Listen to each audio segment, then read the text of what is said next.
Importante operazione a Caltanissetta che riguarda il caporalato e il lavoro nero. La Polizia di Stato ha eseguito ben 10 misure cautelari. Stamattina i poliziotti della Digos della Questura di Caltanissetta hanno eseguito 10 misure cautelari richieste dalla Procura della Repubblica di Caltanissetta ed emesse nel corso delle indagini preliminari dal GIP del locale tribunale nei confronti di alcuni cittadini stranieri gravemente indiziati di appartenere a una consorteria criminale finalizzata a reclutare manodopera straniera, in larga parte di nazionalità marocchina, da destinare al lavoro nelle campagne limitrofe al capoluogo nisseno in condizioni di sfruttamento. Le risultanze investigative hanno permesso di acquisire un quadro indiziario grave anche a carico di alcuni proprietari terrieri e imprenditori agricoli della provincia di Caltanissetta e Agrigentina per il reato di intermediazione illecita e sfruttamento del lavoro, in quanto avrebbero utilizzato, assunto e impiegato la manodopera straniera reclutata dalla presunta organizzazione criminale, sottoponendo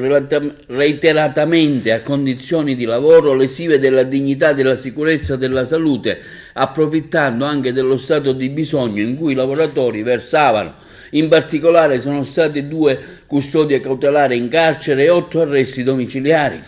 I suindicati gravi indizi riguardano gli indici di sfruttamento contemplati nella norma incriminatrice reiterata corresponsione di retribuzioni inferiori a quelle previste dai contratti collettivi di lavoro e comunque sproporzionato al monte ore giornaliero che facevano, reiterata sottoposizione a turni di durata superiore a quella consentita, negazione di ogni diritto di materia di malattia, riposo settimanale o ferie, violazioni della normativa in materia di sicurezza e di igiene sui luoghi di lavoro, anche per quanto attiene ai controlli sanitari su conducenti dei camion, alla revisione dei mezzi di trasporto, sottoposizione a metodi di sorveglianza.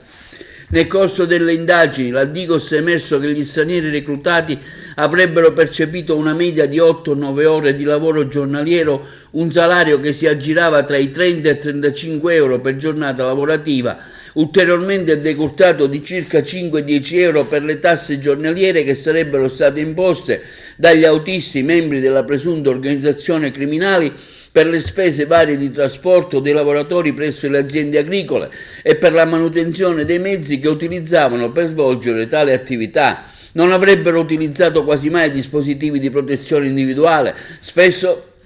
sarebbero stati costretti a lavorare anche la domenica, sarebbero stati controllati durante la giornata dal capo dell'organizzazione in sua vece dai sodali o dai proprietari terrieri con la minaccia di non essere più impiegati qualora non avessero svolto ad arte il lavoro di volta in volta assegnatoli. Sono diversi gli episodi che si sono registrati da alcuni operai, nonostante avessero manifestato malessere e impellenti necessità familiari durante la giornata lavorativa, sarebbero anche stati costretti a rimanere sul luogo di lavoro fino a fine giornata e a riprendere l'attività, pena minacciata esplicitamente della perdita di ogni futura opportunità lavorativa.